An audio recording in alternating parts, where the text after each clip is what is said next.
And tonight with their babies and their elderlies, and they need help that they're not getting.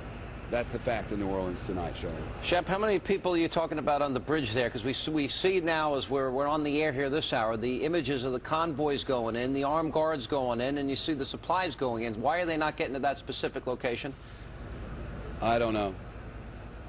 Yeah, but we know for a fact that and how many people specifically are there?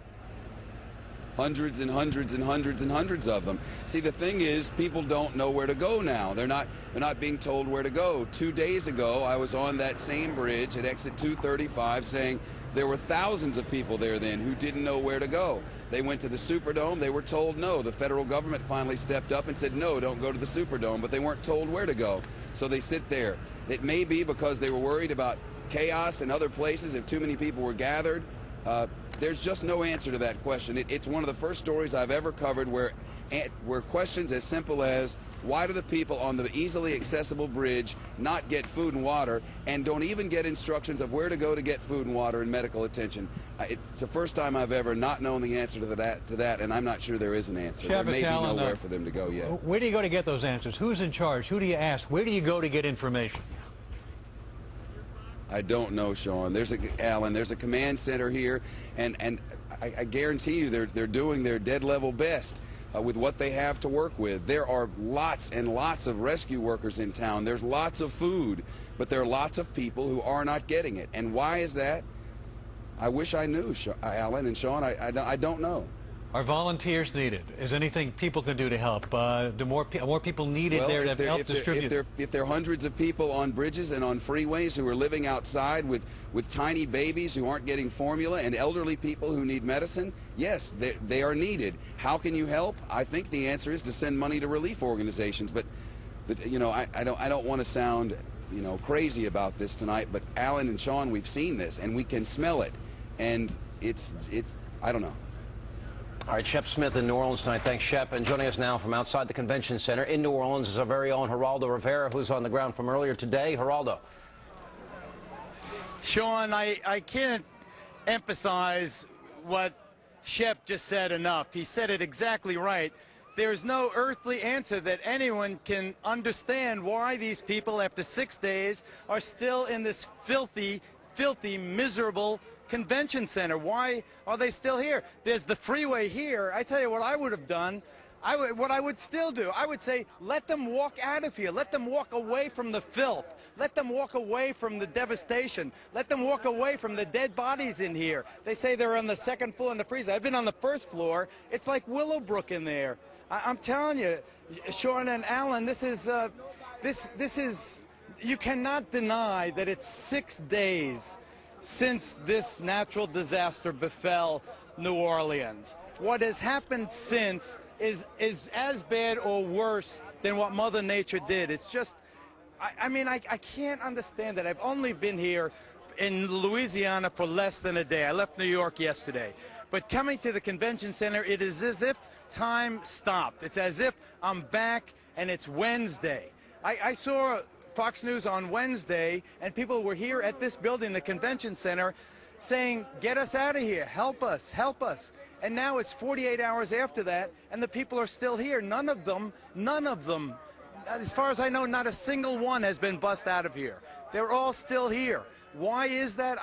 God, I wish I knew. I wish someone could tell me. Where are the buses? There are so many buses that could, where are the, you know, we had a flight 159th Fighter Wing. Louisiana came down, and they were bringing in doctors and medical supplies and kicking off the MREs out of the helicopters, but none of the people are there. Look at this. Look at this little baby. There's so many little babies. Can I, here, how old is this baby? 15 months. 15 months, okay. Here's I got a baby. You know I have a baby, and you see, there are so many babies here. It's just not, I mean, it's not, you know, it's not a question of objectivity, it's a question of reality. This is the, how do you, I don't know, man. Let them walk out of here. Let them walk the hell out of here. Let them get on that interstate and walk out, walk someplace, walk to the Walmart on the other side of the river, walk to some other town, walk someplace where you can help them. All you got here is thousands and thousands of people who have desperate, desperate needs 6 days later. These people in the same clothes. What do you think they're going to the bathroom? They don't wash their hands. They don't wash their face. These babies. What the hell? All right, Geraldo, hang on right there. We go back to Shepard Smith is also in New Orleans. Shepard. They won't let them walk out of there because I'm standing right above that convention center. And what they've done is they've locked them in there. The government said, you go here and you'll get help. Or you go in that Superdome and you'll get help. And they didn't get help.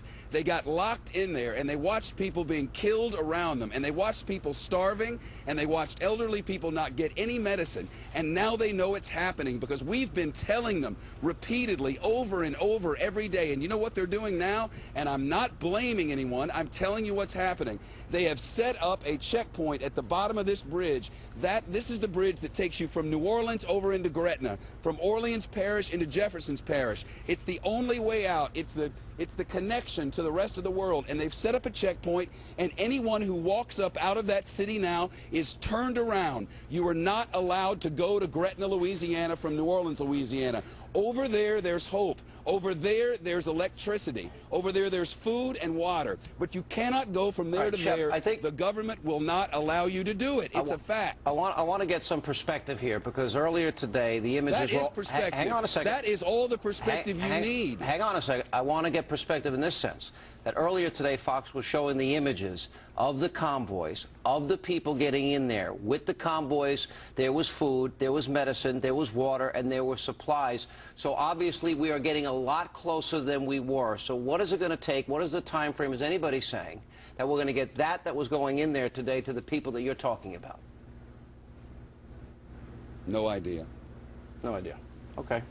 Because that's what needs to be done. Obviously, it's clear that there is an effort. You hit the nail on the head. We've been saying that's what needs to be done every day. Everyone here knows that's what needs to be done. I'm sure every caring human being who is out here volunteering his time, or who wears a badge for a living because he loves his fellow man, or who goes out to fight fires because he loves his fellow man, wants people to get help, but they're not getting it. All right, we go back to Geraldo. Geraldo, are you there? Sean, look. Sean, just take a look. Take a look. I want everyone in the world to see 6 days after Katrina swept through this city, 5 days after the levee collapsed, this baby, how old is this baby? 10 months old. And where's you're missing twins? Yes, this is my youngest grandson, and this is their brothers. We got separated. All right, they're separate. I hope to God, I'm so glad they're not here. They're not here. They're not here at hell on earth. But here, hold this, honey. What's your name? My name is Anna Lee. Okay. Look in the face of the baby. This is it. This is it. No sugarcoating, no political spin, no Republicans or Democrats. People suffering. Let them go. Let them out of here. Let them go. Let them walk over this damn interstate and let them out of here. All right, thanks, Geraldo. Appreciate it. We appreciate it from New Orleans tonight, and we are now joined with an update from New Orleans International Airport from our own Anita Vogel is standing by. Anita.